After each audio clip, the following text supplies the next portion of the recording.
Humidity humidity নিয়ে ছবি টবি এঁকে যদি আলোচনা করি তাহলে আমার মনে হয় একটু বেটার আন্ডারস্ট্যান্ডিং হবে। তো আমি ড্র টুল বারে গেলাম। ওকে, হিউমিডিটি নানা ধরনের আছে, absolute humidity, relative humidity, saturation humidity, নানা রকম। তোমরা এগুলা অলরেডি ফিজিক্সে পড়ে ফেলছো। অ্যাবসলিউট হিউমিডিটি বা বাংলা যেটাকে বলে হচ্ছে অ্যাবসলিউট, পরম তাপমাত্রা, পরম আর্দ্রতা, অ্যাবসলিউট হিউমিডিটি। এটা শর্টে লেখে AH।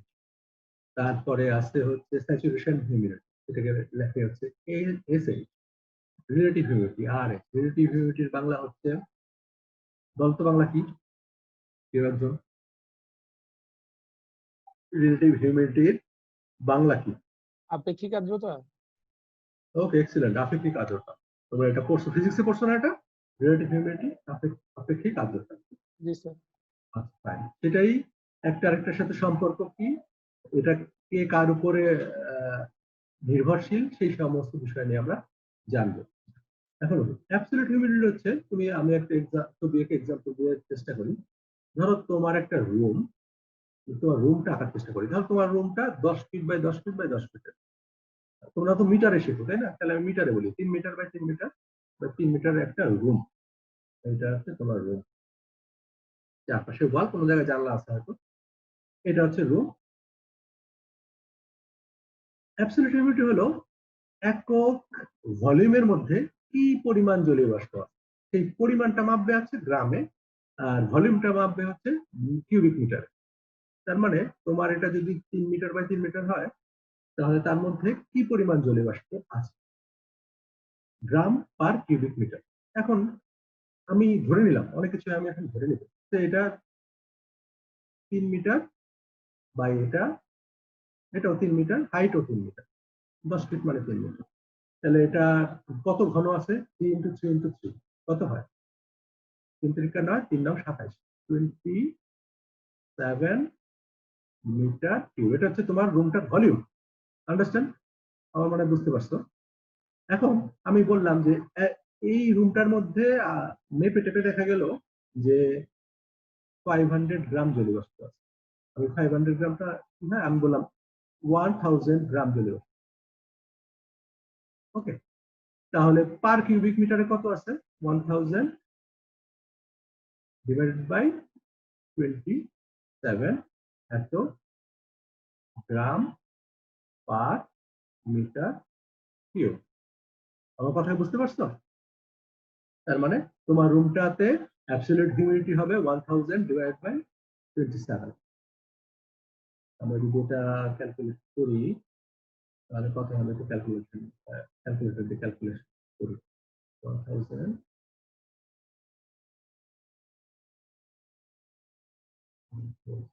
ডিভাইডেড বাই 27, রেজাল্ট আসে হলো 37 গ্রাম পার কিউবিক মিটার আসে। তো অ্যাবসলিউট হিউমিডিটি কি তোমরা বুঝতে পারছো? একক ভলিউমের মধ্যে কি পরিমাণ জলীয় বাষ্প আছে, জলীয় বাষ্প মাপা হবে গ্রাম, আর ভলিউম তো জানে মিটার কিউব। তো এটা হলো অ্যাবসলিউট হিউমিডিটি।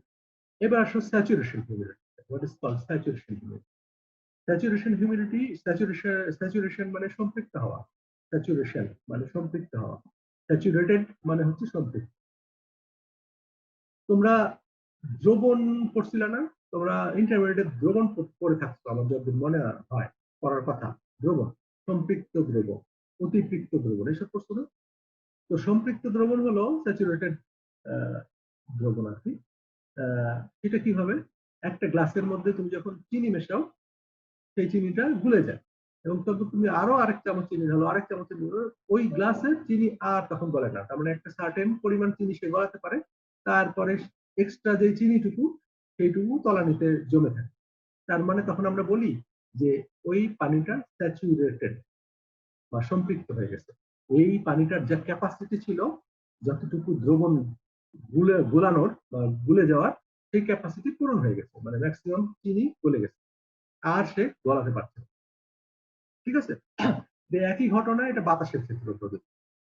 বাতাসও একটা সার্টেন পরিমাণ জলীয় বাষ্প ধারণ করতে পারে, তার বেশি পারে না। আমি একটা এক্সাম্পল দিই, তাহলে আরো ক্লিয়ার হয়ে যাবে। তুমি ধরো কিচেনের মধ্যে ধরো একটা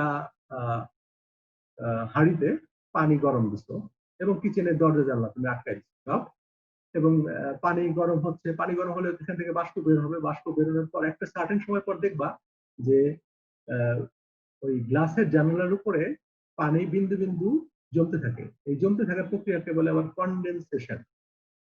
হ্যাঁ, পানি জমতে থাকে। তার মানে ওই কিচেনের মধ্যে যে বাতাসটা আছে সেই বাতাসটা তার সর্বোচ্চ সীমায় পৌঁছে গেছে। কি সীমা? জলীয় বাষ্প ধারণ ক্ষমতার সীমায় পৌঁছে গেছে। আর সে এক্সট্রা জলীয় বাষ্প ধারণ করতে পারছে না। সেই জন্য এবার কনডেনসেশন প্রক্রিয়া ঘটা শুরু হয়েছে এবং সেই জলীয় বাষ্প বিন্দু বিন্দু হয়ে জমতে শুরু করছে।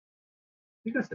মানে তুমি এখন যতই জলীয় বাষ্প ওই কিচেনের মধ্যে প্রয়োগ করো না কেন, সে আর এক্সট্রা জলীয় বাষ্প আর ধারণ করতে পারবে, সেগুলো জমতে থাকে। ওকে, তার মানে একটা নির্দিষ্ট ধারণ ক্ষমতা তার আছে। ওকে, এখন মজার ব্যাপার হলো এটাকে বলে স্যাচুরেশন হিউমিডিটি। তার মানে তোমার এই রুমের মধ্যে একটা সার্টেন পরিমাণ জলীয় বাষ্পই সে ধারণ করতে পারে, তার বেশি জলীয় বাষ্প ধারণ করতে পারে না। আমরা এই রুমের এর আগে অ্যাবসলিউট হিউমিডিটি বলার সময় বলছিলাম যে এইটা রুমের মধ্যে ধরো জলীয় বাষ্প আছে 1000 গ্রাম। হ্যাঁ, অবশ্যই 1000 গ্রাম আছে, তার মানে পূর্ণ নাই। আমি পূর্ণর কথা বলি নাই। হয়তো এই রুমটার জলীয় বাষ্প ধারণ করতে পারে মেবি ধরলাম 1500 গ্রাম। 1500, আমি একটা শুনলে বেশি লিখে ফেলতেছি, 1500 গ্রাম। দেখো, খেয়াল করো, তোমার রুমের মধ্যে আছে জলীয় বাষ্প 1000 গ্রাম, কিন্তু আসলে সত্যি সত্যি সে ধারণ করতে পারে 1500 গ্রাম। মানে 1500 গ্রাম পর্যন্ত ধারণ করলে সে স্যাচুরেটেড হয়ে যায়। ক্লিয়ার? আশা করতেছি বুঝতে পারতেছো। বুঝতে না পারলে তুমি প্রশ্ন করতে পারো, আমি আবার বুঝবো। এটা মজার ব্যাপার আছে এর মধ্যে। এটা হলো এই ধারণ ক্ষমতা আবার টেম্পারেচারের সাথে রিলেটেড। হ্যাঁ, আমি ধরে নিলাম এই রুমটার temperature 25 degree Celsius. 25 degree Celsius. তারপরে 25 ডিগ্রি সেলসিয়াসে এই রুমটায় যে বাতাস আছে সেই বাতাসটা ম্যাক্সিমাম 1500 গ্রাম জলীয় বাষ্প ধারণ করতে পারে, যদিও এই রুমটার মধ্যে আছে আসলে 1000 গ্রাম। তার মানে 1000 গ্রাম হচ্ছে অ্যাবসলিউট হিউমিডিটি, 1500 গ্রাম সে ম্যাক্সিমাম ধারণ করতে পারে, দ্যাট ইজ স্যাচুরেশন হিউমিডিটি, কোনো একটা নির্দিষ্ট টেম্পারেচার। আবার তুমি যদি টেম্পারেচারটা বাড়াইতে থাকো, এর ধারণ ক্ষমতা কিন্তু বেড়ে যাবে। কথার কথা, আমি টেম্পারেচারটা বাড়ায় দিলাম, বাড়ায় এটা টেম্পারেচার করে ফেললাম 35 ডিগ্রি সেলসিয়াস। টেম্পারেচার বাড়াই দিচ্ছি। এখন কি হবে? এই রুমটার মধ্যে যে বাতাস আছে তার জলীয় বাষ্প ধারণ ক্ষমতা বেড়ে যাবে। বেড়ে, সেটা আমি ধরে নিলাম, সেটা বেড়ে হয়ে যায় 2000। তার মানে ঘটনাটা কি বুঝতে পারতেছো? এই রুমটার মধ্যে জলীয় বাষ্প আছে 1000 গ্রাম, কিন্তু এ ধারণ করতে পারে 1500 গ্রাম। ম্যাক্সিমাম ধারণ করতে পারে 1500 গ্রাম। কত? অবশ্যই কোন একটা নির্দিষ্ট টেম্পারেচার, সেটা 25 ডিগ্রি সেলসিয়াস। এবং আমি যদি টেম্পারেচার বাড়াই, তার ধারণ ক্ষমতা বেড়ে যাবে অবশ্যই। সেটা আমি ধরে নিচ্ছি যে 2000। তার মানে ঘটনাটা বুঝতে পারছি, টেম্পারেচারের সাথে এই ধারণ ক্ষমতার ঘটনাটা আছে, যে টেম্পারেচার বাড়লে বায়ুর জলীয় বাষ্পের ধারণ ক্ষমতা বাড়ে। এটাকে বলে স্যাচুরেশন। মানে ম্যাক্সিমাম যতটুকু ধারণ করতে পারে তাকে বলে হচ্ছে ওই নির্দিষ্ট টেম্পারেচারে ওই বাতাসের স্যাচুরেশন হিউমিডিটি। ওকে, তার মানে স্যাচুরেশন হিউমিডিটি বলার সময় অবশ্যই অবশ্যই অবশ্যই তোমাকে কত ডিগ্রি টেম্পারেচার এই স্যাচুরেশন হিউমিডিটি সেটা তোমাকে বলতে হবে। তার মানে টেম্পারেচারের কথা বলতে হবে, কারণ টেম্পারেচারের সাথে রিলেটেড। টেম্পারেচার বাড়ালে ধারণ ক্ষমতা বাড়ে, অন্যদিকে টেম্পারেচার কমালে ধারণ ক্ষমতা কমে। অ্যাজ এক্সাম্পল, 25 ডিগ্রি টেম্পারেচার থেকে আমি এবার কমায় দিলাম, কমায় দিয়ে 15 ডিগ্রি টেম্পারেচার করলাম। তার মানে দাঁড়াইলো এই ভলিউমের মধ্যে বাতাস নরমালি 25 ডিগ্রিতে 1500 গ্রাম জলীয় বাষ্প ধারণ করতে পারে। এখন 15 ডিগ্রিতে সে হয়তো 1200 গ্রাম জলীয় বাষ্প ধারণ করতে পারে। ক্লিয়ার? এখন আরেকটা কোশ্চেন আসতে পারে যে আমি টেম্পারেচার আরো নামাই দিলাম। কত নামাই দিলাম? আমি ধরো এবার 5 ডিগ্রি করে ফেললাম। এবার রুমের টেম্পারেচার হয়ে গেল 5 degree Celsius. What will happen? ধরো এই রুমে এখন 5 ডিগ্রি সেলসিয়াস করার ফলে এই রুমের বাতাস জলীয় বাষ্প ধারণ করতে পারে 100 গ্রাম, কিন্তু আমি তো আগে বলছি যে এই রুমে জলীয় বাষ্প আছে 1000 গ্রাম। What will happen? 200 গ্রামের কি হবে? 200 গ্রামের কনডেনসেশন হবে বা জমে যাবে, জমে পানিতে কনভার্ট হবে। তুমি কি বুঝতে পারছো? দু একজন হ্যাটে বলো, তাহলে না বোঝা যাবে, নাকি তোমরা ডেস্ক ছেড়ে চলে গেছো? কোনটা? হ্যাঁ, এটা কিন্তু বুঝতে পারছি। বুঝতে পারছো? আচ্ছা, ফাইন। খুব খুব জরুরি জিনিস হিউমিডিটি, কারণ আমরা টেম্পারেচার খুব সহজে বুঝতে পারি। Temperature is very easy. Temperature বাড়লে গরম লাগে, টেম্পারেচার কমলে ঠান্ডা লাগে। ইটস ভেরি সিম্পল, ইজি, মানে আন্ডারস্ট্যান্ডিংটা ইজি। বাট হিউমিডিটি আন্ডারস্ট্যান্ডিংটা ইজি না। আর সবচেয়ে এই যে আমাদের আশেপাশের এলাকা, যার জন্য আমরা কখনো কখনো বলি উফ খুব গরম লাগতেছে, আবার কখনো বলি উফ ঠান্ডা লাগতেছে, শীত লাগতেছে। এই সমস্ত কিছু যেই দুইটা বিষয় সবচেয়ে বেশি নিয়ন্ত্রণ করে, সে হচ্ছে টেম্পারেচার আর হিউমিডিটি। তো আমি টেম্পারেচারের কথা বুঝতে পারি, হিউমিডিটির কথা যদি না বুঝি ইটস ভেরি ডিফিকাল্ট হয়ে যাবে। হ্যাঁ, কাজে এনভায়রনমেন্টকে বুঝতে গেলে আমাকে হিউমিডিটি বুঝতে হবে। হিউমিডিটি একটু জটিল, কারণ বুঝতে পারতেছো এর সাথে টেম্পারেচার আবার রিলেটেড আছে। টেম্পারেচার বাড়লে ধারণ ক্ষমতা বাড়ে, টেম্পারেচার কমলে ধারণ ক্ষমতা কমে, এসব ব্যাপার স্যাপার আছে। তো যাই হোক, আমরা ক্লিয়ার করি। এবার আমরা রিলেটিভ হিউমিডিটির কথা আসি। আমি আশা করতেছি তোমরা স্যাচুরেশন হিউমিডিটি কি সেটা বুঝতে পারছো, অ্যাবসলিউট হিউমিডিটি কি সেটাও বুঝতে পারছো। এখন আমি এটা বুঝতে গেলে আমাকে আবার ওই রুমটা আঁকতে হবে। রুমটা কিন্তু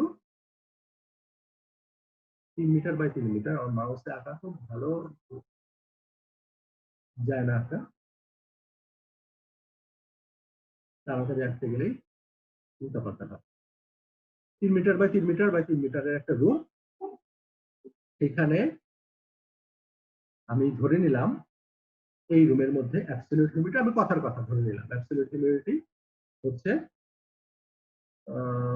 ধরো 70, ধরে নিচ্ছি কিন্তু, হ্যাঁ, 70 গ্রাম পার মিটার কিউব আমি ধরে নিচ্ছি। ওকে, এই রুমটার অ্যাবসলিউট হিউমিডিটি আছে।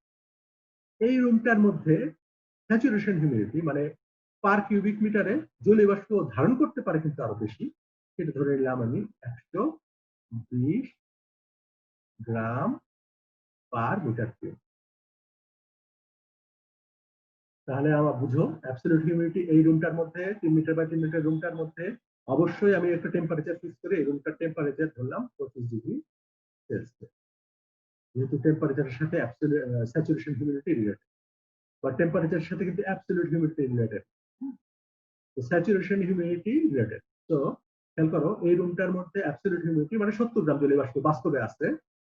আর এই রুমটা যে বাতাস, সে 25 ডিগ্রি সেলসিয়াসে 120 গ্রাম পর্যন্ত জলীয় বাষ্প সে ধারণ করতে পারে। ওকে, আমি আরেকটু কারেকশন করি। হ্যাঁ, এই রুমটা ধরো 120 না, আমাদের তো অঙ্ক করতে সুবিধা হয়, ওই জন্য বললাম আমি এই রুমটা 140 গ্রাম জলীয় বাষ্প। ওকে, 140 গ্রাম জলীয় বাষ্প ম্যাক্সিমাম ধারণ করতে পারে।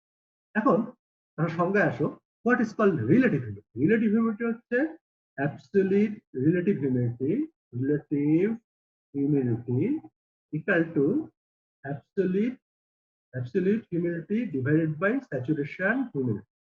এটা হচ্ছে রিলেটিভ। তার মানে রিলেটিভ হিউমিডিটি হচ্ছে ratio of absolute humidity and saturation humidity. তার মানে আমি আরেকটা কথা বলতে পারি, রিলেটিভ হিউমিডিটি হচ্ছে রেশিও, হচ্ছে কোনটা রেশিও, বাতাসে কি পরিমাণ জলীয় বাষ্প আছে এবং বাতাসে কি পরিমাণ জলীয় বাষ্প ধারণ করতে পারে, তার রেশিও।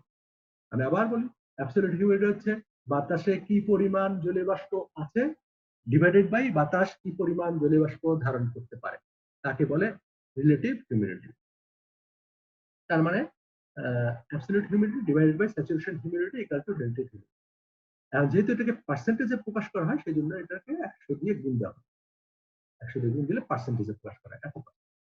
এখন আসো আমরা ক্যালকুলেট করব এই রুমের এই ঘটনায়, এই রুমের যদি 70 গ্রাম বাস্তবে জলীয় বাষ্প থেকে থাকে, আর এই রুমে 25 ডিগ্রি সেলসিয়াস তাপমাত্রায় যদি 140 গ্রাম জলীয় বাষ্প সে ধারণ করতে পারে, তাহলে এর রিলেটিভ হিউমিডিটি কত হবে? রিলেটিভ হিউমিডিটি হবে হচ্ছে 70 ডিভাইডেড বাই 140। আমার অঙ্ক যাতে পূর্ণ সংখ্যা আছে এই জন্য আমি জাস্ট 140 বলছিলাম, হ্যাঁ, ইন্টু 100। তাহলে কত হয়? কত হয়? 50%, রাইট? তার মানে আমরা বলি তখন এই রুমটায় রিলেটিভ হিউমিডিটি হলো 50%। এখন আসো যে অঙ্ক তো বোঝা গেল। এখন আসো 50% কথা দিয়ে আমরা আসলে কি বুঝি? তুমি দেখবা খবরে কিন্তু এইটাই বলে। খবরে যখন বলে রিলেটিভ হিউমিডিটি এত পার্সেন্ট, 70%, রিলেটিভ আজকের রিলেটিভ হিউমিডিটি এত পার্সেন্ট ছিল, তাই না? এখন ওইটা দিয়ে আমরা কি বুঝবো? বুঝবো যে এইটা যদি হয় তোমার একটা কন্টেইনার, এটা যদি হয় কন্টেইনার, তার মধ্যে অর্ধেকটা পূর্ণ হয়ে আসে, জলীয় বাষ্প দিয়ে অর্ধেকটা পূর্ণ হয়ে আছে, আরো অর্ধেকটা পূর্ণ করার মতো ক্ষমতা তার আছে। ঠিক আছে, তার মানে জলীয় বাষ্প অর্ধেকটা পূর্ণ হয়ে আছে এবং বাতাসের আরো সে ওই পরিমাণ জলীয় বাষ্প সে আরো ধারণ করতে পারে। 50% দিয়ে আমরা তাই বুঝি। 70% দিয়ে আমরা কি বুঝি? 70% দিয়ে বুঝি এইটা হলো তোমার পাত্র, পাত্রের 70% পূরণ হয়ে আছে, আর 70% পূরণ হচ্ছে, আর মাত্র 30% ফাঁকা আছে। মানে আরো 30% ফাঁকা আছে যেখানে জলীয় বাষ্প ধারণ করতে পারে, আরো 30% জলীয় বাষ্প ধারণ। আশা করতেছি ক্লিয়ার হচ্ছে। এখন এইটা দিয়ে এইটা শুধুমাত্র এটা তো জেনারেল নলেজ, জেনারেল নলেজ থেকে এটা বুঝলাম। এবার আসো যে বাস্তবের সাথে একটু রিলেশন তৈরি করার চেষ্টা করছি। বাস্তব আসলে কি ঘটে? আমি একটা এক্সাম্পল দিই। তোমাদের বাসায়, ধরো তোমার বাসাটায় দরজা জানলা সব আটকানো আছে, এর মধ্যে তোমরা ফুটায় পানি খাও, মানে পানি বিশুদ্ধকরণ করো ফুটায়। এখন ভুয়া পানি ফুটাইতে দিছে, সে তুমি দেখবা যে কিছুক্ষণের মধ্যেই হয়তো 10-15 মিনিটের পরে তুমি দেখবা যে একটা একটা সার্টেন আনকমফোর্ট ফিল করা শুরু করছো তুমি।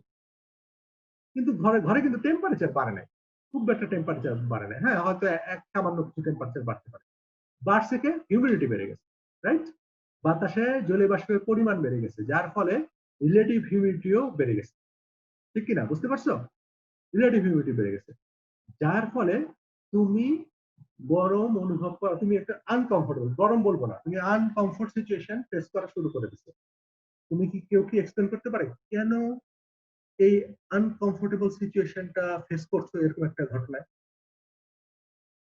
কেউ ট্রাই করবা?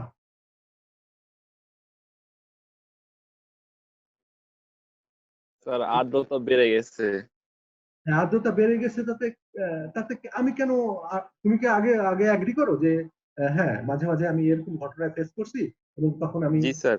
আনকমফোর্টেবল সিচুয়েশন ফেস করি, করছো এটা? জি স্যার। আচ্ছা ফাইন। করলে, করে থাকলে এবার একটু বলার চেষ্টা করো, বা কেন এটা ঘটনাটা ঘটতেছে, কেন আমি আনকমফোর্টেবল ফিল করতেছি? বাড়ছে তো হিউমিডিটি, টেম্পারেচার তো বাড়ে না।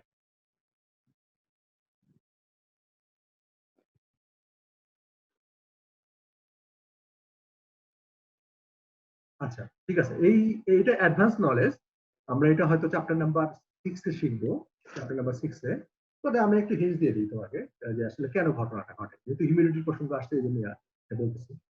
আমরা কমফোর্ট ফিল করি কেন? আমরা কমফোর্ট ফিল করি কারণ হচ্ছে আমাদের মধ্যে প্রতিনিয়ত এনার্জি উৎপাদন হচ্ছে, এই এনার্জিটা আমরা 20% মাত্র কাজে লাগে, বাকি এনার্জি আমরা এনভায়রনমেন্টে ছেড়ে দিই। হ্যাঁ, তো এনার্জি যে এনভায়রনমেন্টে ছাড়ি, ভিতরে যে এনার্জি হয় মেটাবলিজম প্রক্রিয়া, সেই এনার্জি আমরা বাইরে ছেড়ে দিই। হ্যাঁ, তো এই ছাড়ার প্রক্রিয়ার একটা প্রক্রিয়া হলো ইভাপোরেশন প্রক্রিয়া বা বাষ্পীভবন প্রক্রিয়া।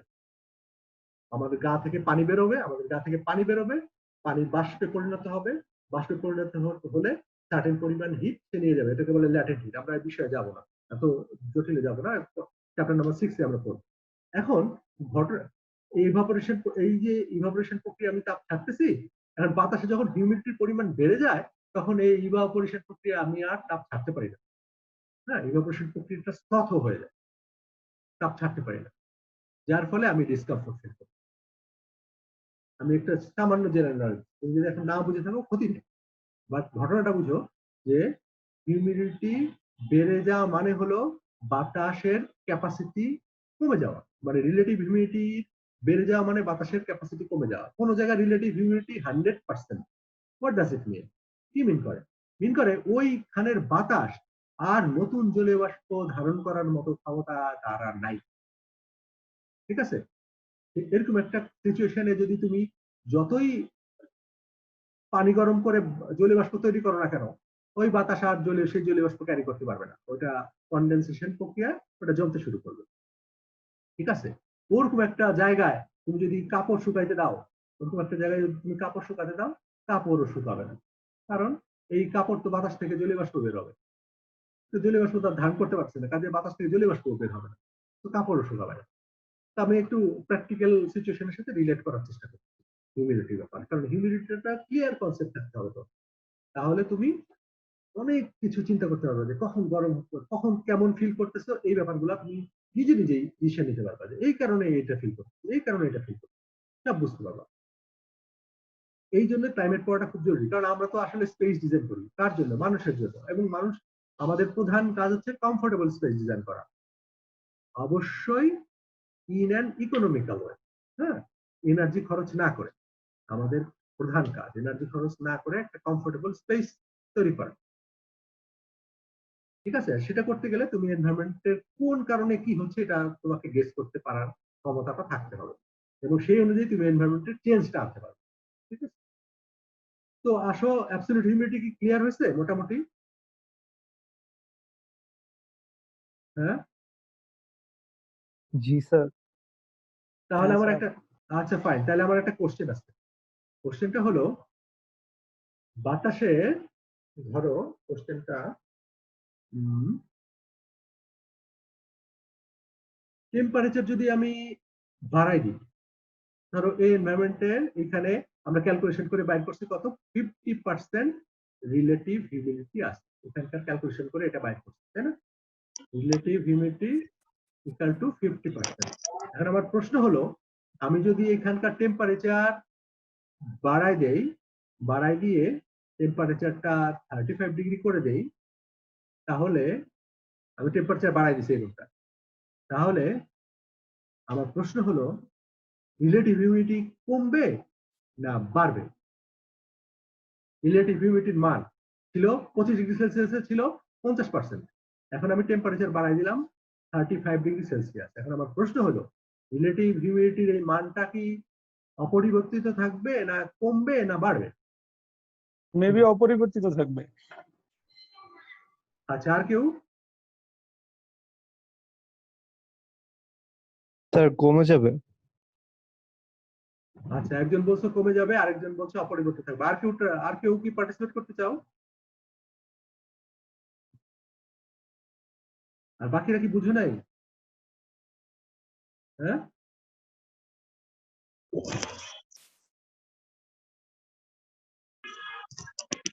বাকিরা? স্যার কমে যাবে। দুজন পাইছি কমে যাবে, একজন পাইছি কিছু হবে না। ওকে, আর বাকিরা, তার মানে বাকিরা কিন্তু কনসেপ্ট ক্লিয়ার হয় নাই, তোমরা কিন্তু আবার করবা, আবার ব্যাপারটাকে রিকল করবা, ঠিক আছে? নাহলে কিন্তু কনসেপ্ট ক্লিয়ার হবে না। ট্রুলি রিলেটিভ হিউমিডিটি কমে যাবে, কেন কমে যাবে আমি একটু ব্যাখ্যা করছি। হ্যাঁ, এই কন্টেনারটায় এটা ছিল এরকম, এর মধ্যে 50% ভরা ছিল, রাইট? 50% জলীয় বাষ্প দিয়ে ভরা ছিল, 50% ফাঁকা ছিল। যখন এটা কত কত 25 ডিগ্রি সেলসিয়াস তাপমাত্রায়, রাইট? এই ঘটনাটা ছিল। এখন যখনই টেম্পারেচার বাড়াইছি তখন কিন্তু এই পাত্রের ধারণ ক্ষমতা বেড়ে গেছে। কিসের? এই পাত্র ভলিউমে বাড়ে নাই, মানে তোমার 10 ফিট বাই 10 ফিট বাই 10 ফিটের রুম বাড়ে নাই সাইজ, বাট তার বাতাসের জলীয় বাষ্প ধারণ ক্ষমতা বাড়ছে। তো সেইটার যদি ধরি, এটা এখন এরকম হয়ে গেছে, রাইট? আর জলীয় বাষ্পের পরিমাণ তো একই আছে, জলীয় বাষ্পের পরিমাণ সেম আছে 35 ডিগ্রি সেলসিয়াস তাপমাত্রায়, কিন্তু কন্টেনার বাতাসের ধারণ ক্ষমতা গেছে বেড়ে।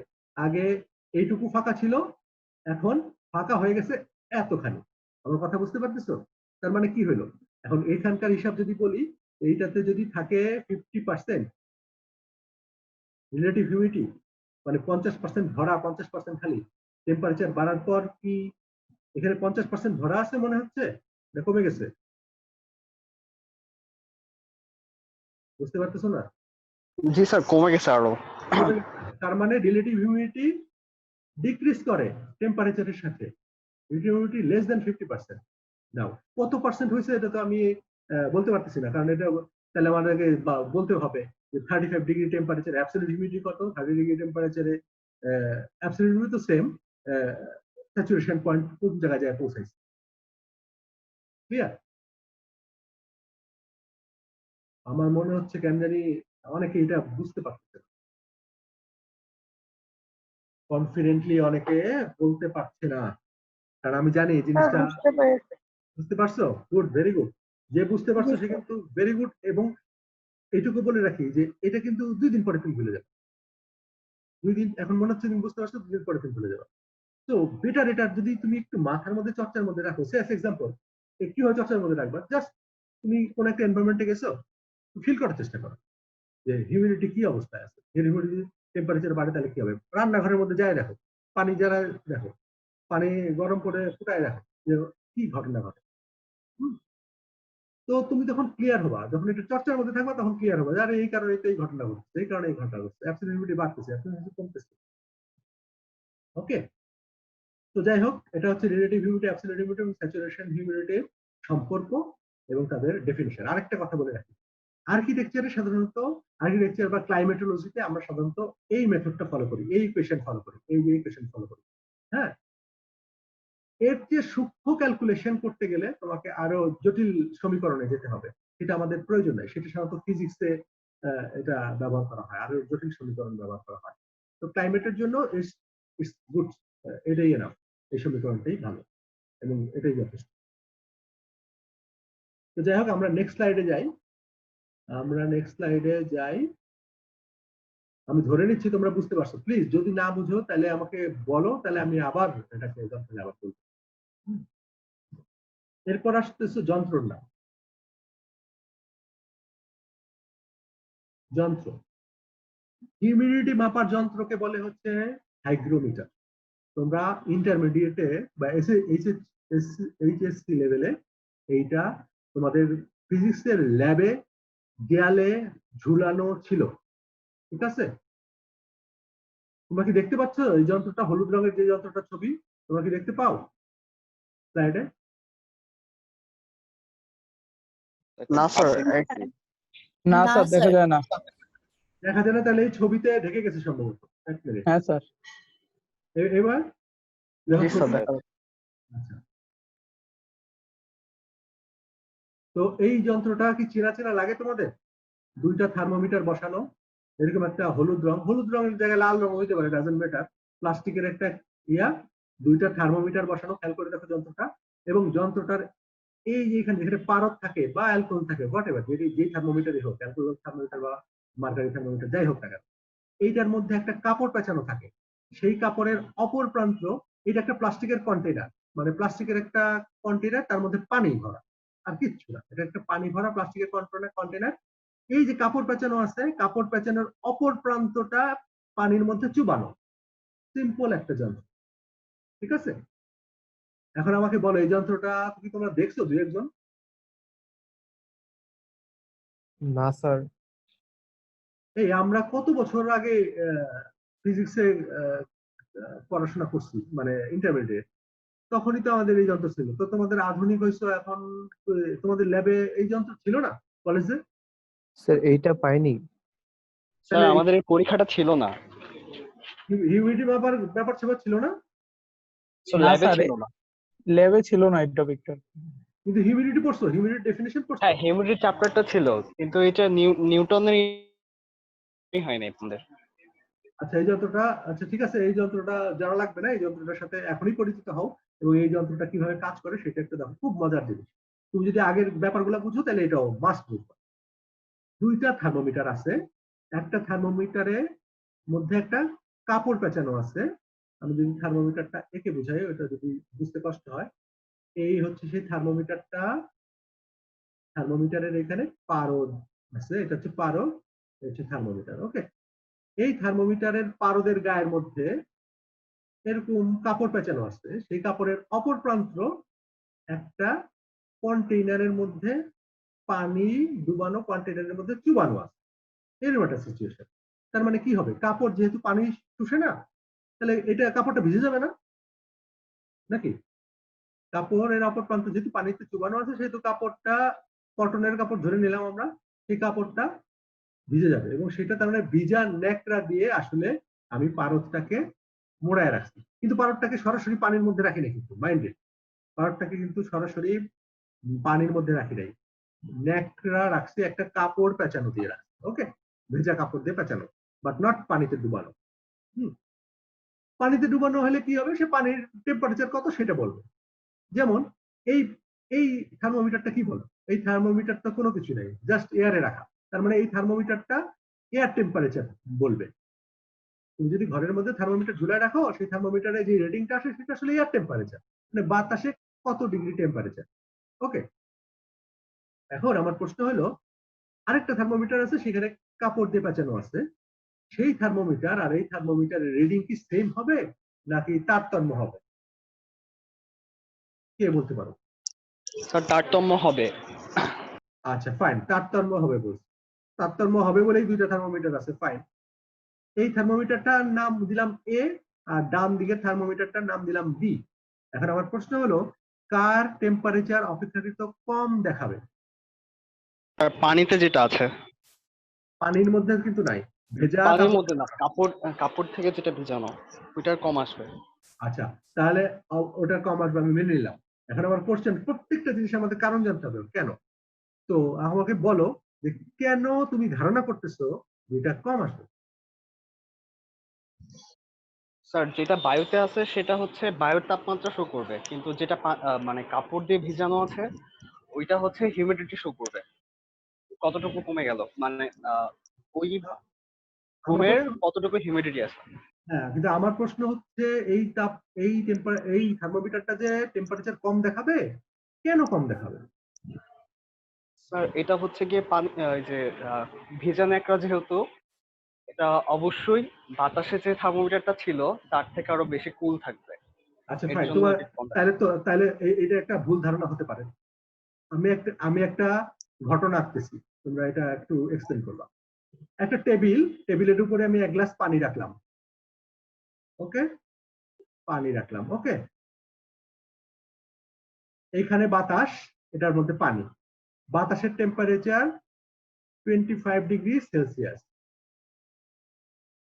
অনেকক্ষণ ধরে এই গ্লাসটা আমি ওই রুমের মধ্যে রেখে দিলাম।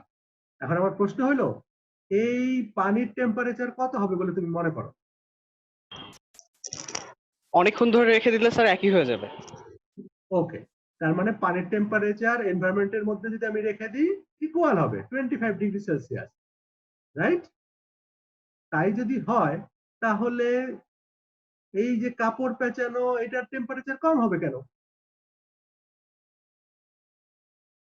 এটা টেম্পারেচার তো এনভায়রনমেন্টের টেম্পারেচার যা তাই হওয়ার কথা, তাহলে কম হবে কেন? আমার কথা কি যুক্তি আছে? আগে বলো, স্যার আগে বলো আমার কথায় যুক্তি আছে কিনা, কারণ তুমি আমার কথা তো, আমি কখনো বলি না কিন্তু তুমি আমার কথা বিশ্বাস করো, অবলীলায় আমি শিক্ষক বলে তুমি আমার কথা বিশ্বাস করো, অবশ্যই ইনফরমেশন ভেরিফাই করবো। হ্যাঁ, এখন প্রশ্ন হলো, আমরা জানি তাপের ধর্ম হলো তাপ উচ্চ তাপমাত্রা থেকে নিম্ন তাপমাত্রায় গমন করবে, তাই তো?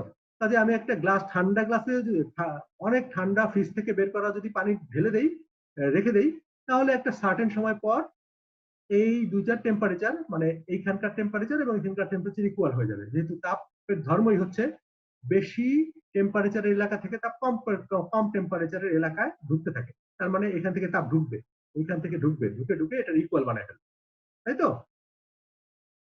তাই যদি হয়, তাহলে এখানকার পানির টেম্পারেচার তো এনভায়রনমেন্টে আছে, সো পানির টেম্পারেচার আর এনভায়রনমেন্টের টেম্পারেচার একই, তাহলে এই থার্মোমিটার কম রিডিং দেবে কেন? কোনো যুক্তি নাই, তাই না? আমাদের যেই ধারণা, তাতে এখন পর্যন্ত যেই ধারণা বলছি, কোনো যুক্তি নাই এটা কম দেওয়া। এটার অন্য একটা কারণ আছে, সেই কারণটা কি কেউ বলতে পারবা? স্যার পানির তাপমাত্রা সেম থাকে, কিন্তু পানির সাথে যে ভিজানো কাপড়টা থাকে তার কারণে তাপমাত্রা চেঞ্জ হয়। কেন? তাই গ্লাসের কারণে কি তাপমাত্রা চেঞ্জ হয়েছে? হয় নাই তো, তাহলে কাপড়ের কারণে তাপমাত্রা চেঞ্জ হবে কেন? এনভায়রনমেন্টে তো কাপড়ও আছে, পানিও আছে, এখানে কাপড়ের কোনো ভূমিকা নাই, মানে কাপড়ের টেম্পারেচার জাতীয় কোনো ভূমিকা নাই। এই যে কি কারণে এটা হচ্ছে, এটাও কিন্তু তোমরা পড়ছো ফিজিক্সে, ফিজিক্সেই পড়ছো। দেখো বুদ্ধি করে বের করতে পারো কিনা।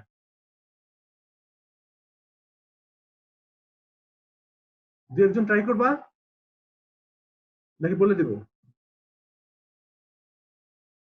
বলে দিব? স্যার জলীয় বাষ্পের ঘনত্বের জন্য। কিসের ঘনত্ব? জলীয় বাষ্পের ঘনত্ব। না না, এই ব্যাপারটা না। এবার আসো, আমরা তাহলে কি করি, কারণ এরকম কথোপকথন গুলো আসলে ক্লাসেই ভালো হয়, অনলাইনে এটা একটু সমস্যা, কারণ আমি তোমাদের চোখ মুখ দেখতে পাচ্ছি না, কেউ চিন্তা করছো কিনা বুঝতে পারছি না। তো বেটার আমি বলেই দিই যে কি কারণে এই ঘটনাটা ঘটে। তোমরা এখনই অবাক হওয়া শুনলে। তোমরা সুপ্ত তাপ বা লীন তাপের ব্যাপারটা পড়ছো? সুপ্ত তাপ বা লীন তাপ ফিজিক্সে? হ্যাঁ স্যার। ওকে, এটার ইংরেজি নাম হচ্ছে ল্যাটেন্ট হিট। ল্যাটেন্ট হিট বা সুপ্ত তাপ বা লীন তাপ, এটা অবস্থার পরিবর্তনের ক্ষেত্রেই এই ঘটনাটা জড়িত। যেমন কোনো একটা বস্তু যখন তরল থেকে বায়বীয় হয় তখন একটা ঘটনা ঘটে, যখন বায়বীয় থেকে না কঠিন থেকে তরলে হয় তখন একটা ঘটনা ঘটে। কি বলে, আমি একটা একটা করে আসি। কঠিন, তরল এবং বায়বীয় দেখি। কঠিন, তরল, বায়বীয়।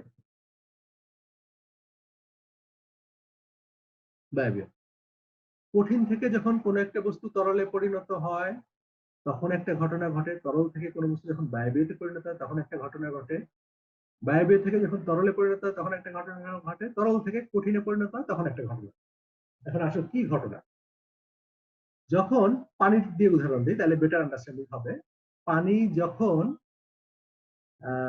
ধরো তরল পদার্থ থেকে আমি যখন পানি ফুটাই তখন বাষ্পে পরিণত হয়, রাইট? তাহলে এই অবস্থায় ধরো ফুটতে ফুটতে পানি 100°C টেম্পারেচারে উঠে গেল পানি, এবং আবার 100°C বাষ্প, ভ্যাপার। ওকে, এখন আমার প্রশ্ন হলো দুইটারই টেম্পারেচার সেম 100°, বাট একটা পানি আর একটা বাষ্প, তাদের কি হয়েছে, তাদের ঘটনা, তাদের অবস্থার পরিবর্তন হয়েছে। তারা ছিল আগে লিকুইড স্টেটে ছিল, এখন তারা ভ্যাপার স্টেটে চলে গেছে। ওকে, বাট তাদের টেম্পারেচারের কোনো চেঞ্জ হয় না। এরকম একটা সিচুয়েশনে পানি থেকে বাষ্পে পরিণত করতে গেলে ইট নিডস সাম এনার্জি। হ্যাঁ, বলতেছি 100°C পানি, 100°C বাষ্প। ওকে, দুইটারই টেম্পারেচার সেম, কিন্তু একটা অবস্থা পরিবর্তন হচ্ছে, লিকুইড থেকে বাষ্পে পরিণত। এরকম একটা সিচুয়েশনে লিকুইড থেকে যখন বাষ্পে পরিণত হয় তখন এনভায়রনমেন্ট থেকে সে সার্টেন পরিমাণ এনার্জি শোষণ করে, এনভায়রনমেন্ট থেকে সে সার্টেন পরিমাণ এনার্জি শোষণ করে বা এনার্জি লাগে তার। এই এনার্জি সে ডিমান্ড করে অবস্থার পরিবর্তনের জন্য। দেখো, এনার্জি কিন্তু ডিমান্ড করে ডিগ্রি সেলসিয়াস বাড়ানোর জন্য। যেমন 100°র বাষ্প 120°র বাষ্পে পরিণত হতে গেলে সার্টেন পরিমাণ এনার্জি তার দরকার হবে। ওকে, কাজে টেম্পারেচার বাড়াইতে গেলেও এনার্জির প্রয়োজন আছে। এছাড়াও অবস্থার পরিবর্তন করতে গেলেও এনার্জির প্রয়োজন আছে, বা এনার্জি গ্রহণ করে অথবা উল্টা ক্ষেত্রে বর্জন করে। সে এক্সাম্পল, 100°C বাষ্পকে যদি আমি 100°C পানিতে পানি করি, তখন সে এনভায়রনমেন্টের তাপ ছেড়ে দেয়, উল্টা কথা, সে সেম তাপ ছেড়ে দেয়। এই যে তাপ ছাড়া এবং ধরা, এইটাকে বলে লীন তাপ বা সুপ্ত তাপ বা ল্যাটেন্ট হিট। এখন প্রশ্ন হলো এইখানে কি ঘটনা ঘটতেছে, এইখানে স্যার এইসব বলতেছেন কেন, মানে সুপ্ত তাপের ঘটনাটা কি? এইখানে যেই কাপড়টা পেঁচানো আছে সেই কাপড়ের মধ্যে থেকে যে পানি আছে সেই পানিটা বাষ্পে পরিণত হচ্ছে, খুব স্বাভাবিক বাষ্পে পরিণত হবে। কারণ আমি যদি এনভায়রনমেন্টে সিম্পল একটা ভেজা কাপড় রেখে দিই সেটা কিন্তু শুকায় যায়। শুকায় যায় মানে কি, ওখান থেকে পানি বেরোয় বাষ্পে পরিণত হয়ে যায়, তার মানে অনবরত বাষ্পে পরিণত হয়। একটা মিসকনসেপশনে থেকো না যে বাষ্পে পরিণত হওয়ার জন্য 100°C তাপমাত্রা থাকে। সাধারণত এভারেজে 20°C তাপমাত্রাতেই পানি বাষ্পে পরিণত হওয়া শুরু করে দেয়। ঠিক আছে, অবশ্যই অ্যাটমসফেরিক প্রেসারের সাথে জড়িত। তো যে কথায় ছিলাম, যে এইখানে যে কাপড়টা পেঁচানো আছে সেখান থেকে আস্তে আস্তে বাষ্পে পরিণত হতে থাকবে, বাষ্প বের হতে থাকবে। বাষ্প হওয়ার মানে হলো এইখানকার পানি বাষ্পে পরিণত হলো। বাষ্পে পরিণত হলে অবস্থার পরিবর্তন হলো, অবস্থার পরিবর্তন হলে ইট নিডস সাম এনার্জি। ওকে, সেই এনার্জিটা সে আশেপাশ থেকে শোষণ করবে, এনার্জি আশপাশ থেকে নেবে। কোথা থেকে নেবে? পারদের গা থেকে নেবে, এনভায়রনমেন্ট থেকে নেবে, নিয়ে সে বাষ্প পরিণত হবে। তার মানে পারদের গা থেকে যখন কিছু একটা এনার্জি সে নেবে, তার থার্মোমিটারের রিডিং কমে যাবে। তাহলে ইভাপোরেশন প্রক্রিয়া হচ্ছে, ইভাপোরেশন প্রক্রিয়া বা বাষ্পীভবন প্রক্রিয়া হচ্ছে বা বাষ্পে পরিণত হচ্ছে, এই জন্য সে সুপ্ত তাপের প্রয়োজন, কি বলে অবস্থার পরিবর্তন হচ্ছে, তো সে লীনতাপ বা সুপ্ত তাপ শোষণ করবে।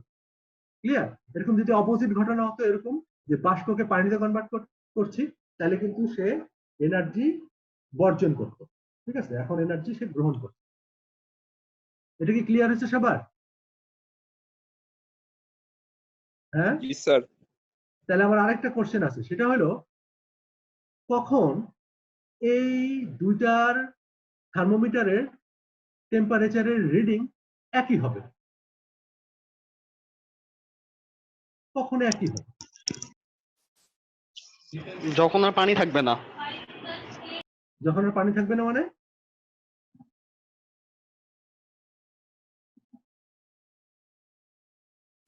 বুঝি নাই। দেখো, কখন এক হবে, খুব সিম্পল। স্যাচুরেট হিউমিডিটি যখন সমান হয়ে যাবে, মানে এক্স্যাক্টলি, তুমি কাছাকাছি চলে গেছো। হ্যাঁ, যখন ইভাপোরেশন প্রক্রিয়াটা আর ঘটবে না, তখন এই ঘটনা ঘটবে। যখন ইভাপোরেশন প্রক্রিয়াটা আর ঘটবে না, মানে বাষ্পীভবন প্রক্রিয়াটা ঘটবে না, যখন এই কাপড়ের পানি বাষ্পে পরিণত হওয়া বন্ধ হবে, তখন। কখন বন্ধ হবে? একটু আগে আমরা পড়ছি, কিন্তু কখন বন্ধ হবে? যখন এনভায়রনমেন্ট 100% হিউমিডিটি হয়ে যাবে। যদি এনভায়রনমেন্টে 100% হিউমিডিটি হয়, তখন এই কাপড় থেকে আর বাষ্পে পরিণত হওয়া বন্ধ হয়ে যাবে। ঠিক না? বন্ধ হয়ে গেলে আর কি হবে? বন্ধ হয়ে গেলে অবস্থার পরিবর্তন হচ্ছে না, এনার্জি শোষণও করতেছে না, টেম্পারেচারের রিডিংও নামতেছে না, বন্ধ হয়ে যাবে। তখন এই দুইটা থার্মোমিটারের টেম্পারেচার একই দেখাবে। ঠিক আছে? তার মানে কি দাঁড়াচ্ছে? তার মানে দেখো, এটা মজার ব্যাপার না? এটা, এই ইভাপোরেশন প্রক্রিয়াটা কিসের সাথে রিলেটেড? বাতাসে কি পরিমাণ আর্দ্রতা আছে তার সাথে রিলেটেড। এটা বলতে পারি না আমি অন্য ভাষায়, যে ইভাপোরেশন প্রক্রিয়াটা খুব তাড়াতাড়ি ঘটবে না আস্তে আস্তে ঘটবে, এটা নির্ভর করে বাতাসে কি পরিমাণ আর্দ্রতা আছে। ধরো কোনো একটা জায়গার বাতাসের আর্দ্রতা আছে 90%, আবার আরেকটা বাতাসের আর্দ্রতা আছে 10%। এখন আমাকে তোমরা বলো যে ইভাপোরেশন প্রক্রিয়ার এই ঘটনাটা, এই যে পানি থেকে বাষ্পে পরিণত হওয়ার ঘটনাটা কোন জায়গায় বেশি বেশি ঘটবে? এই রুমের মধ্যে বেশি ঘটবে না এই রুমের মধ্যে বেশি ঘটবে? কোন রুমে? এটা হচ্ছে রুম এ, এটা হচ্ছে রুম বি। কোন রুমে বেশি ঘটবে?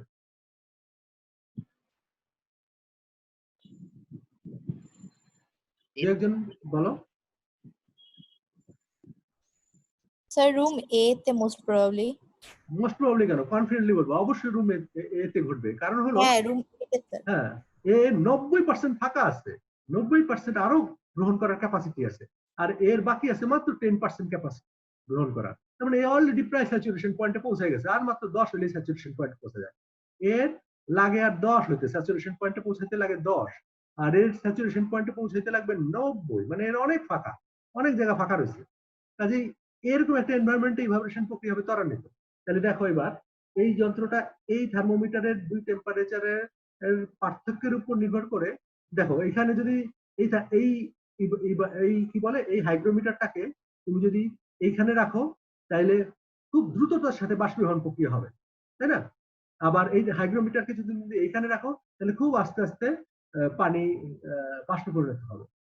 তাহলে এইখানে যদি আমি রাখি, এখানে যদি আমি রাখি, এখানে যদি আমি রাখি, তাহলে দ্রুততার সাথে হবে। দ্রুততার সাথে হওয়া মানে কি? দ্রুততার সাথে হওয়া মানে হলো এইখানকার টেম্পারেচার ফল করবে, এইখানকার থার্মোমিটারের রিডিং দ্রুত নেমে যাবে নিচের দিকে। ঠিক আছে, টেম্পারেচারের পার্থক্য হবে বেশি, এই দুই থার্মোমিটারের টেম্পারেচার পার্থক্য হবে বেশি। আবার এইখানে দুই থার্মোমিটারের টেম্পারেচার পার্থক্য হবে কম। ঠিক আছে, এক মিনিট, আমার একটু ফোন আসছে, আমি এটা কেটে দিয়ে আসছি।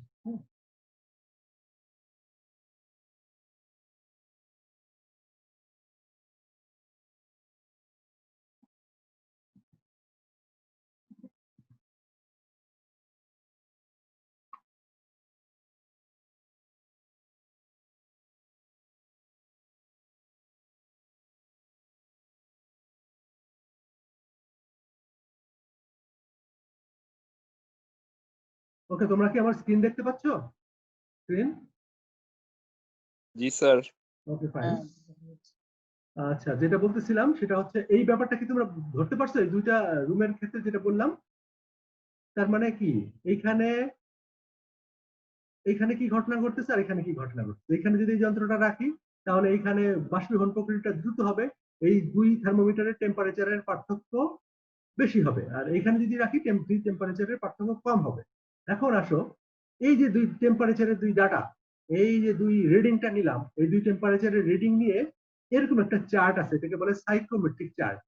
হ্যাঁ, সাইক্রোমেট্রিক চার্ট। এই সাইক্রোমেট্রিক চার্টের মধ্যে যদি আমি থার্মোমিটারের ডাটা বসাই তাহলে আমি এই কোন একটা রুমের রিলেটিভ হিউমিডিটি কত সেটা আমি জানতে পারবো এই চার্টে বসালে পরে। এটাকে বলে সাইক্রোমেট্রিক চার্ট। আচ্ছা, এইটা এই থার্মোমিটারটা এয়ার টেম্পারেচার কে ডিনোট করে, এয়ার টেম্পারেচার কে বলে, এটার নাম হচ্ছে ডিবিটি বা ড্রাই বাল্ব। এই থার্মোমিটারটাকে বলে ডিবিটি বা ড্রাই বাল্ব টেম্পারেচার, আর এই থার্মোমিটারটাকে বলে ডাব্লিউবিটি বা ওয়েট বাল্ব টেম্পারেচার। ওকে, যেটা কিনা কাপড় পেঁচানো থাকে সেটাকে বলে ওয়েট বাল্ব টেম্পারেচার। এই কে যেন মাইক্রোফোন অফ করে না, একটু অফ করো, নতুন ঢুকছে যে সে সম্ভবত অন করে রাখছে। আচ্ছা, এই থার্মোমিটারকে বলে ডিবিটি বা ড্রাই বাল্ব টেম্পারেচার, এটাকে বলে ওয়েট বাল্ব টেম্পারেচার। ওকে, তো আমরা কিভাবে যন্ত্রটা ব্যবহার করতে পারি? এই দুইটা টেম্পারেচার পার্থক্য এই সাইক্রোমেট্রিক চার্টের মধ্যে যদি আমি ফেলে দিই তাহলে আমি ওই জায়গা কি বলে হিউমিডিটি, অবশ্যই এটা রিলেটিভ হিউমিডিটি, হিউমিডিটি কত এটা আমি জানতে পারবো। এই গেল হচ্ছে আমাদের হিউমিডিটি। এখন প্রশ্ন হলো, আমরা একটু ডাটার সাথে একটু রিলেশন তৈরি করি, যে ডাটা দিয়ে আমি কি বুঝবো রিলেটিভ হিউমিডিটি ডাটা দিয়ে। রিলেটিভ হিউমিডিটি ডাটা আমি চায়নার ডাটা কালেক্ট করছি, দুটো একই, কপি করছি, জাস্ট কপি করে রাখছি পাশে অন্য কিছু ধারণা দেওয়ার জন্য। এখন তোমরা আমাকে একটু বলো, আমি একটু আগে এই ডাটাটা বুঝাই দিই। হ্যাঁ, হিউমিডিটি প্রকাশ করে পার্সেন্টেজে, রিলেটিভ হিউমিডিটি প্রকাশ করে পার্সেন্টেজে। জানুয়ারি মাসে দেখো কত, 71%, তারপরে 78 মেবি, তারপরে 80, তারপর 81, 82, এরকম করে দেখতেছো যে বিভিন্ন মাসে বিভিন্ন রকম রিলেটিভ হিউমিডিটি আছে। আমার প্রশ্ন অন্য জায়গায়, এটা এইভাবে রিলেটিভ হিউমিডিটি গ্রাফ প্রকাশ করে, আমরা তখন দেখতে পাই যে কখনো কখনো মাসের কোথাও কোথাও রিলেটিভ হিউমিডিটি বেশি থাকে, কোথাও কোথাও কখনো কখনো কম থাকে কোনো কোনো মাসে। বাট এইখানে যেটা দেখতেছি যে খুব একটা বেশি পার্থক্য হয় না। সবচেয়ে কম হলো 67 আর সবচেয়ে বেশি হলো 71, 72, 74 এরকম টাইপের। ওকে, তো খুব বেশি আহামরি পার্থক্য 81, 82 এরকম, খুব বেশি মানে তো 10% এদিক ওদিক না, খুব বেশি পার্থক্য হয় না। তো আমার প্রশ্ন হলো, আমার ওর প্রশ্ন অন্য জায়গায়, সেটা হলো তোমরা কি মনে করো যে ধরো তুমি ঢাকার কথাই ধরি, যে দিনের বেলা রিলেটিভ হিউমিডিটি বেশি থাকবে না রাতের বেলা হিউমিডিটি বেশি থাকবে? তোমার কি মনে হয় একই দিনে? এখন তো দিনের বেলা আমি এখন মাপলাম, আর রাত 3টার সময় আরেকবার মাপলাম রিলেটিভ হিউমিডিটি, কখন বেশি দেখাবে কখন কম দেখাবে বলে তুমি মনে করো?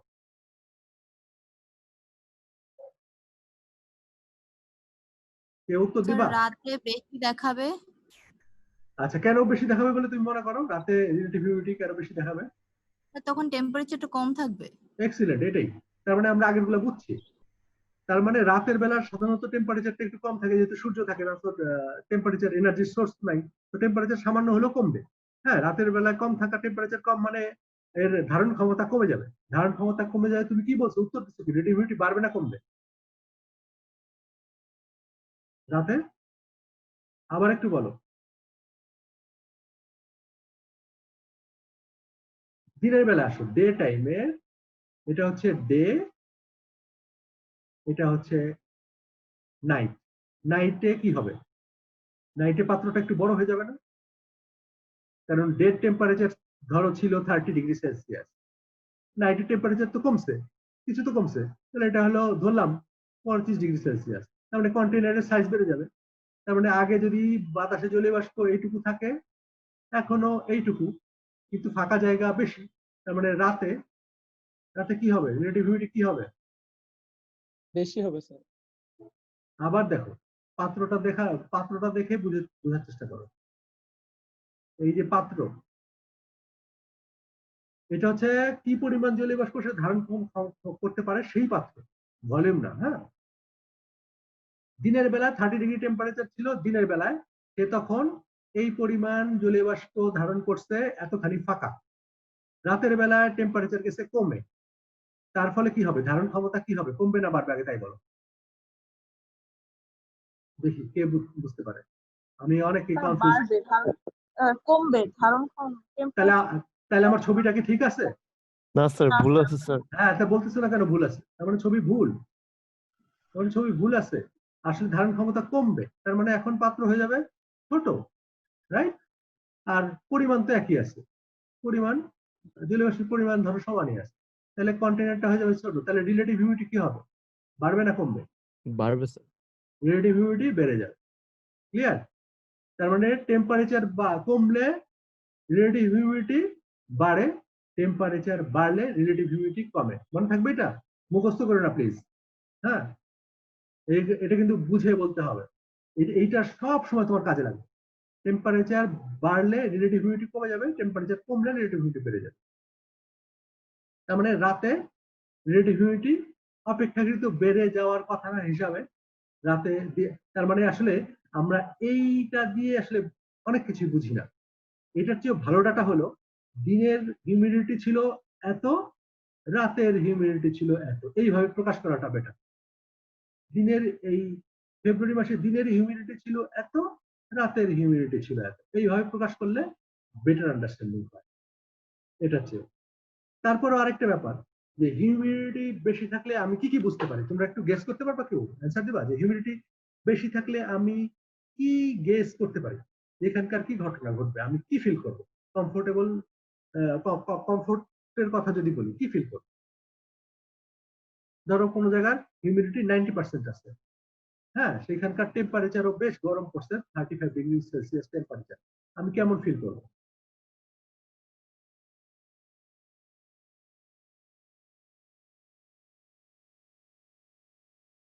কোনো উত্তর নাই। আমি একে তো টেম্পারেচার 35 ডিগ্রি সেলসিয়াস, আমি একটু গরম বোধ করবো। হ্যাঁ, তা এটা কেন করবো না করবো আমরা নেক্সট চ্যাপ্টার গুলোতে আরো ডিটেল করবো। তার মধ্যে আবার রিলেটিভ হিউমিডিটি যদি বেশি থাকে, তার মানে বাতাস আর জলীয় বাষ্প ধারণ ক্ষমতা খুব কম। তার মানে হলো আমি বাষ্পীভবন প্রক্রিয়ায় জলীয় বাষ্প বাষ্পীভবন প্রক্রিয়া আমি তাপ ছাড়তে পারছি না বডি থেকে, তার ফলে আমি একটা ভ্যাপসা গরম অনুভব করবো এবং আমি আরো ডিসকমফোর্ট ফিল করবো। ওকে, আমি একটা এক্সাম্পল দেই। তোমরা যখন ধরো প্রচন্ড রোদ আছে, বাতাস প্রচন্ড রোদ, এর মধ্যে তুমি রাস্তায় দাঁড়ায় আছো, ঠিক আছে, এর মধ্যে হঠাৎ করে বৃষ্টি আসলো, এক পশলা বৃষ্টি হয়ে গেল, ঠিক আছে, বৃষ্টি হয়ে সবকিছু ভিজাই দিয়ে আবার বৃষ্টিটা চলে গেল। এই কিছুক্ষণ পর তুমি কেমন ফিল করবা? রাস্তায় ভ্যাপসা গরম একটা ফিল করো না রাস্তার জি মধ্যে? স্যার। কারণ কি, টেম্পারেচার কিন্তু মেবি সেমই আছে, কিন্তু হিউমিডিটি বেড়ে যাওয়ার জন্য ভ্যাপসা একটা গরম অনুভব করো। এইটা, এই ভ্যাপসা গরমের কারণে কেন তুমি আসলে ডিসকমফোর্ট ফিল করো, এটা আমরা চ্যাপ্টার নাম্বার 6 এ আমরা আলোচনা করব, ঠিক আছে, ডোন্ট ওয়ারি। বাট আমরা একটু ধারণা দেওয়ার চেষ্টা করতেছি এখন থেকে।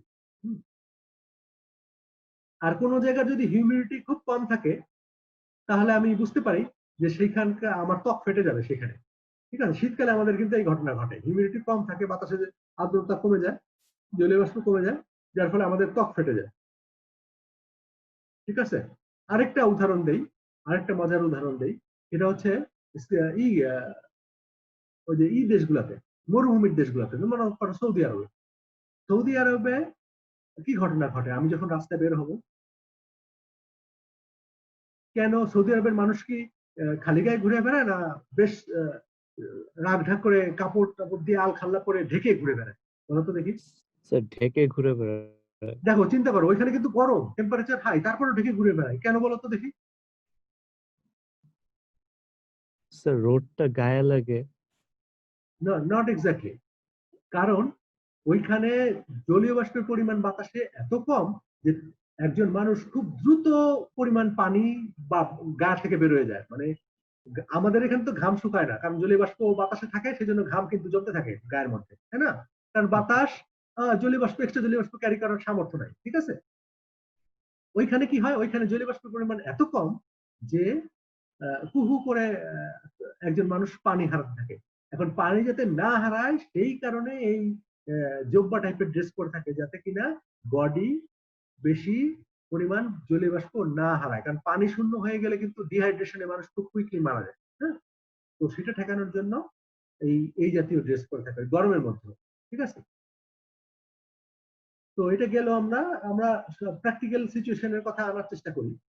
হিউম্যানিটির প্রসঙ্গ গেল এটা। আমরা এরপরে নতুন ইয়াতে যাই। এখন আর ছোট ছোট জিনিস আছে, আর আসল জিনিসগুলো আমরা কভার করে ফেলছি। এরপর আছে হচ্ছে sky condition. Sky condition humidity আমি একটু বেশি বেশি করে পড়াই, কারণ হচ্ছে হিউমিডিটি খুব জরুরি। হিউমিডিটি না জানলে তুমি আসলে ব্যাপারগুলো বুঝতে পারবে না। এরপরে মানুষের শরীরবৃত্তীয় ব্যাপার স্যাপার নিয়ে যখন আলোচনা করবো, হিউমিডিটির এই ঘটনাগুলো না বুঝলে তুমি ঘটনা মানে রিলেট করতে পারবে না। আচ্ছা, যাই হোক, এবার আসো স্কাই কন্ডিশনে। হ্যাঁ, স্কাই কন্ডিশন কি?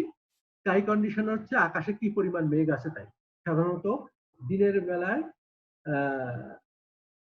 দিনের মধ্যে পার ডেতে 2 বার মাপা হয়, দিনের বেলা না, পার ডেতে 2 বার অবজার্ভ করা হয় যে বাতাসে কি পরিমাণ ক্লাউড কভার আছে। এটা সাধারণত প্রকাশ করা হয় পার্সেন্টেজে, যে কি পরিমাণ জলীয় বাষ্প করা বলছে, কি পরিমাণ আকাশ কভার করে আছে, এটা পার্সেন্টেজে প্রকাশ করা হয়। ঠিক আছে, তারপরে বলছে important factor in thermal balance of the earth because it absorbs and reflects solar radiation from earth. এটা একটা ইম্পর্টেন্ট জিনিস। আকাশে যে মেঘ আছে, কেন এটা ইম্পর্টেন্ট, কেন এটা আমরা ক্যালকুলেট করি? কারণ হচ্ছে যখন সোলার রেডিয়েশন আমাদের ভূপৃষ্ঠে পড়ে, তখন সার্টেন পরিমাণ সোলার রেডিয়েশন এই ক্লাউড দ্বারা অ্যাবজর্ব হয় এবং সার্টেন পরিমাণ সোলার রেডিয়েশন রিফ্লেক্টেড হয় এই মেঘের উপর পড়ে। কাজেই একটা তার মানে সার্টেন পরিমাণ এনার্জি সে রিফ্লেক্ট করে দেয়, সার্টেন পরিমাণ এনার্জি সে অ্যাবজর্ব করে, যার ফলে বেশ খানিকটা এনার্জি এই আর্থ সারফেসে পড়া থেকে সে বাঁচায় দেয়। ঠিক আছে, বা অ্যাবজর্ব করে ফেলে বা রিডাকশন করে তার এনার্জির পরিমাণ। সেই জন্য বলছে থার্মাল ব্যালেন্সে এইটার বড় একটা ভূমিকা আছে। আমরা থার্মাল ব্যালেন্স যখন করছিলাম তখন এইগুলা কিন্তু ডিটেইলে আলোচনা করছি চ্যাপ্টার নাম্বার 2 তে, তো এটা আমি আর ডিটেইলে যাব না। তো ক্লাউড কভার দেখে আমি অনেক কিছুই গেস করতে পারি। কি গেস করতে পারি এবার আসো। এখানে কিন্তু গ্রাফ টাফ নাই ক্লাউড কভারের। ক্লাউড কভারের গ্রাফ সচরাচর পাওয়া যায়। তবে ক্লাইমেট অ্যানালাইসিস সময় ক্লাউড কভারের গ্রাফ আমরা সংগ্রহ করব এবং সেখান থেকে নিয়ে আমরা কাজ করব 2 তে। হ্যাঁ, তো আসো, ক্লাউড কভার কোন একটা দেশে ক্লাউড কভার আছে কি নাই এটা দেখে আমি কি গেস করতে পারি সেটা একটু বোঝার চেষ্টা করি। ধরো আমাদের বাংলাদেশে প্রচুর ক্লাউড কভার থাকে, শ্রীলঙ্কাতে প্রচুর ক্লাউড কভার থাকে। যেসব দেশে সাধারণত ক্লাউড কভার বেশি থাকে পার্সেন্টেজে প্রকাশ করা হয়, আমি আবার বলছি, জানুয়ারি মাসের ক্লাউড কভার, ফেব্রুয়ারি মাসের ক্লাউড কভার, মার্চ মাসের ক্লাউড কভার, এপ্রিল মাসের ক্লাউড কভার, মে মাসের ক্লাউড কভার, জুন মাসে আরো বাড়তেছে ক্লাউড কভার, মেবি এরকম ক্লাউড কভার। ওকে, এটা পার্সেন্টেজে প্রকাশ করা হয়। এটা ধরো 90%, এদিকে আছে 90%, এদিকে আছে 60%, এরকম একটা সিচুয়েশন। ক্লাউড কভার দিয়ে আমি কি বুঝি? আকাশ কি পরিমাণ মেঘে আচ্ছন্ন থাকে, কোন মাসগুলোতে কত। এটার মজার ব্যাপার দেখবা যে যে সমস্ত জায়গায় টেম্পারেচারের পার্থক্য দিন এবং রাতে বেশ কম হয় না, সেই জায়গায় তুমি একটু অ্যানালাইসিস করলে দেখবা যে ক্লাউড কভার থাকে বেশি। কারণ ক্লাউড কভার এনার্জি ট্র্যাপ করে ফেলে। ক্লাউড কভার এনার্জি ট্র্যাপ করার জন্য দিনের বেলায় টেম্পারেচার যেটুকু পরিমাণ পৌঁছালো, এক তো পৌঁছাতে বাধা দেয়, হিট পৌঁছাতে বাধা দেয়, তো এটা ভেদ করে যেই পরিমাণ এসে পৌঁছালো সেটা আবার বাইরে চলে যেতে পারে না, যার ফলে এনার্জি ট্র্যাপ হয়ে যায়। যেখানে ক্লাউড বেশি থাকে সেখানে এনার্জি ট্র্যাপ হয়ে যায়। এনার্জি ট্র্যাপ হলে কি হয়, রাতেও যেই ঘটনা থাকে দিনেও সেই ঘটনা থাকে, মানে এনার্জির যেহেতু স্পেসে চলে যেতে পারছে না, সেহেতু কি বলে, রাতে এবং দিনের টেম্পারেচারের পার্থক্য খুব বেশি হয় না। আমি আরেকটা অঞ্চলের উদাহরণ দিই যেখানে এর বিপরীত চিত্রটা দেখা যায়, সেটা হচ্ছে মরুভূমি অঞ্চলে। মরুভূমি অঞ্চলে আমরা জানি ক্লাউড কভার নাই, যার ফলে দেখা যায় যে দিনের বেলা হু হু করে সোলার রেডিয়েশন এসে পড়ে, এনার্জি এসে পড়ে এবং টেম্পারেচার হাই হয়ে যায়, এবং রাতের বেলা বা সূর্য ডোবার পর পরই টেম্পারেচার লো হয়ে যায়, কারণ এনার্জি সব বাধা দেওয়ার কেউ নাই বাইরে চলে যাওয়ার, তো এনার্জি লো হয়ে যায়, এনার্জি কমে যায় এবং টেম্পারেচার লো হয়ে যায়। তার মানে দিন এবং রাতের টেম্পারেচারের পার্থক্য খুব বেশি হয়। দিনের বেলায় প্রচন্ড গরম পড়ে, রাতের বেলায় প্রচন্ড ঠান্ডা পড়ে মরুভূমিতে।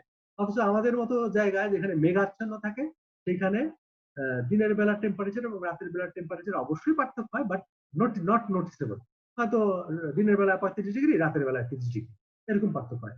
আর যদি মরুভূমি অঞ্চলে যাও তাহলে দেখবা যে দিনের বেলায় 45 ডিগ্রি, রাতের বেলায় 20 ডিগ্রি, 18 ডিগ্রি, 15 ডিগ্রি নেমে গেছে। মানে হিউজ পরিমাণ তাপের তারতম্য। দিনের বেলায় প্রচন্ড গরম, রাতের বেলায় আবার প্রচন্ড শীত, এরকম সিচুয়েশন। তার কারণে মেঘের কারণে মেঘ ট্র্যাপ করে রাখতে পারছে না ওই অঞ্চলে। আমাদের এখানে মেঘ এনার্জি ট্র্যাপ করে রাখছে, ভিতরে যেমন ঢুকতে দেয় না, বের হতেও দেয় না। তো এই হচ্ছে ক্লাউড কভারের ভূমিকা। এরপর আমরা চলে যাব লাস্ট ইয়েতে, সেটাকে বলে হচ্ছে এবং শেষ হয়ে যাবে আমাদের আজকে পড়া, সেটা হচ্ছে এয়ার মুভমেন্ট। এয়ার মুভমেন্ট মাপার যন্ত্রের নাম হচ্ছে অ্যানেমোমিটার। অ্যানেমোমিটার এই যন্ত্রটা মাপে হচ্ছে মিটার পার সেকেন্ড দিয়ে, ঠিক আছে? আর ক্লাউড কভার মাপতেছিল কিন্তু পার্সেন্টেজ দিয়ে, মনে রাখো। এটা মাপে মিটার পার সেকেন্ড দিয়ে, মিটার পার সেকেন্ড।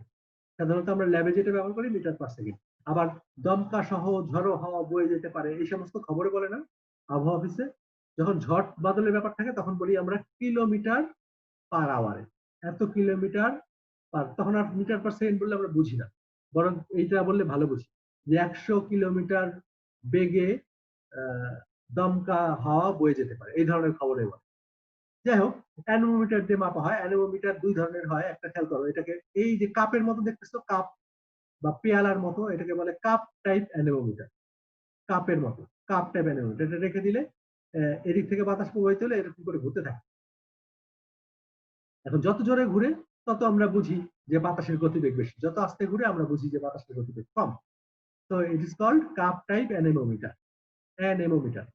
এই পাশে যেটা দেখতেছো সেটাকে বলে কি প্রোপেলার টাইপ অ্যানেমোমিটার।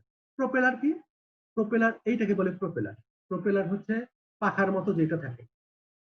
তোমরা ওই যে মেলার মধ্যে ওই যে এক ধরনের জিনিস পাওয়া যায় না, এরকম এরকম একটা জিনিস পাওয়া যায় মেলার মধ্যে, কাঠের মধ্যে আমরা ঘুরতে থাকে। আচ্ছা, এই এই গঠনটাকে বলে প্রোপেলার। ওকে, ফ্যানটাও কাইন্ড অফ প্রোপেলার। তারপরে ওই যে স্পিড বোর্ডের মধ্যে যে পাখাটা থাকে, লঞ্চের মধ্যে যে পাখাটা থাকে, সেটাও প্রোপেলার। ওকে, তাহলে তো আশা করতেছি প্রোপেলার চিনছো। প্রোপেলারের মধ্যে বাতাস দিলেও কিন্তু এটা ঘুরতে থাকে। কাপের মধ্যে, এইটার মধ্যে বাতাস প্রবাহিত হলেও কিন্তু এটা ঘুরতে থাকে। ওটা ছিল কাপ টাইপ, এটা হচ্ছে প্রোপেলার টাইপ। ওকে, তো এটা যত জোরে ঘুরবে, যন্ত্র ফিট করা আছে, এটা যত জোরে ঘুরবে তত বেগে বাতাস বইছে, যত কম আস্তে ঘুরবে তত আস্তে বাতাস বইছে। তো এটা আমরা এটা ঘোরা দিয়ে এই যন্ত্রটা নির্ণয় করতে পারে কত বেগে বাতাস বইছে। এইটাতে এক্সট্রা একটা জিনিস আছে, সেটাকে বলে ভেইন, উইন্ড ভেইন বলে। এরকম লেজের মতো জিনিসটা থাকার জন্য যেটা হয়, এ কোন দিকে থেকে কোন দিকে বাতাস প্রবাহিত হচ্ছে সেই ডিরেকশনটা দিতে পারে। বাতাস উত্তর দিক থেকে পূর্ব দিকে প্রবাহিত হচ্ছে, না পশ্চিম দিকে থেকে পূর্ব দিকে, নাকি উত্তর থেকে দক্ষিণ দিকে প্রবাহিত হচ্ছে, না দক্ষিণ থেকে উত্তর দিকে, এইটার ডিরেকশনটা দিতে পারে। তার মানে এই যন্ত্রটা at the same time, propeller type anemometer, এই যন্ত্রটা এট দ্য সেম টাইম বাতাসের গতিবেগও মাপতে পারে এবং বাতাসের ডিরেকশনও মাপতে পারে। দুইটাই জরুরি। আর এইখানে যে যন্ত্রটা দেখতে পাচ্ছ সেটাকে বলে হট ওয়্যার অ্যানেমোমিটার। হট ওয়্যার অ্যানেমোমিটার হচ্ছে ল্যাবরেটরিতে ব্যবহার করা হয়, এরকম একটা হট ওয়্যারের মতো সামনে দিকে লাগানো থাকে। এটা ল্যাবরেটরিতে ব্যবহার হয়। এটা যদি তুমি এনভায়রনমেন্টে ধরো, এটা এখানে রিডিং আসবে কত মিটার পার সেকেন্ডে বাতাস প্রবাহিত হচ্ছে। ঠিক আছে? তো বাতাসটাও আমাদের জন্য জরুরি। আমি বাতাসের প্রসঙ্গ যখন আসছে, বাতাসের ডেটা আমাদের কি কাজে লাগবে, বাতাস কতটুকু বয়, এটা আর্কিটেকচারে কিভাবে কাজে লাগে? অবশ্যই কাজে লাগে। যেমন এটা কিভাবে কাজে লাগে দেখো, কখনো কখনো এই বাতাস ভালো, কখনো কখনো এই বাতাস আমাদের জন্য খারাপ। এক্সাম্পল, তুমি যখন গরম কাল আসে আমাদের, তখন আমরা বলি বাতাস খুব দরকার, বাতাস বইছে না, গাছটা একটু নড়ে, গাছের পাতা একটু নড়ে না, এই ধরনের বলি, তাই না? বাতাস, তার মানে আমরা উই ডিমান্ড বাতাস, উই ডিমান্ড এয়ার ফ্লো। হ্যাঁ, আমরা বাতাস ডিমান্ড করি বা এয়ার ফ্লো ডিমান্ড করি, তখন আমরা চাই বাতাস বই। কেন বাতাস বইলে আমাদের লাভ কি? কিংবা অন্য কথায়, ফ্যানের নিচে বসলেও কিন্তু বাতাস লাগে, তাই না? এবং ফ্যানের নিচে বসলে আমরা কমফোর্ট ফিল করি। তোমরা কি কেউ বলতে পারবা কেন কমফোর্ট ফিল করি? কেউ একজন ট্রাই করবা, কেন কেন আরাম লাগে ফ্যানের নিচে বসলে? শীতকালে না, গরমকালে। শীতকালে বসলে আবার ঠান্ডা লাগে। হ্যাঁ, গরমকালে ফ্যানের নিচে বসলে কেন আরাম লাগে কেউ একটু বলতে পারবা, ট্রাই করতে পারবা? না জানলে কোনো ক্ষতি নেই, আমরা এটা চ্যাপ্টার 6 এ এটা নিয়ে ডিটেইল আলোচনা করব। তারপরেও দেখি যে তোমরা আন্ডারস্ট্যান্ডিংটা কি কোন পর্যায়ে আছে। না জানলে কোনো ক্ষতি নেই, বাট ট্রাই করতে পারো যে ফ্যানের নিচে বসলে কেন আমার আরাম লাগে, কেন?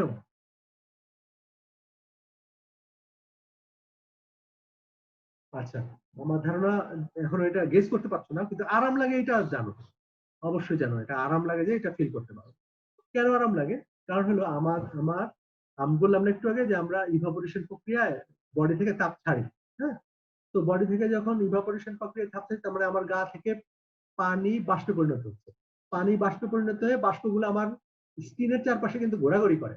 তার মানে স্কিনের চারপাশে স্যাচুরেশন পয়েন্টে পৌঁছায় যায়, তার মানে সম্পৃক্ত হয়ে যায় প্রায়। স্কিনের যে আর্দ্রতা আছে, এখানে আর্দ্রতা কম আছে কিন্তু এখানে আর্দ্রতা খুব বেশি হয়ে যায়। ফ্যানের বাতাস এসে সেই আর্দ্র বাতাসটাকে সরায় দেয়, আবার কম আর্দ্র বাতাস নিয়ে এখানে আবার আসে। সেই কম আর্দ্র বাতাস থাকার জন্য আমি আবার ইভাপোরেশন প্রক্রিয়াটা চালু করতে পারি। এই কারণে আমি কমফোর্ট ফিল করি। আর কমফোর্টের প্রধান শর্ত হচ্ছে আমি আমার ভিতরের যে হিট উৎপন্ন হচ্ছে সেই হিটটা কত সহজে ছাড়তে পারছি, এটাই হচ্ছে কমফোর্ট গরমকালের জন্য। মানে গরম প্রধান দেশের জন্য কমফোর্ট হলো আমি কত সহজে আমার বডির ভিতরের হিট বাইরে ছেড়ে দিতে পারছি। তাহলে আমাদের আপাতত আজকের ক্লাস শেষ, আমি আউট হয়ে চলে যাচ্ছি। তোমাদের কোনো কোশ্চেন আছে?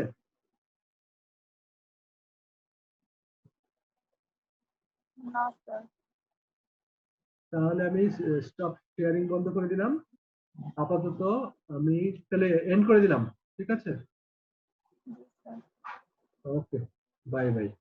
ওকে স্যার, আসসালামু আলাইকুম স্যার। হ্যাঁ, ওয়ালাইকুম সালাম। আসসালামু আলাইকুম স্যার। আসসালামু আলাইকুম স্যার। ওয়ালাইকুম আসসালামু সালাম। আলাইকুম স্যার।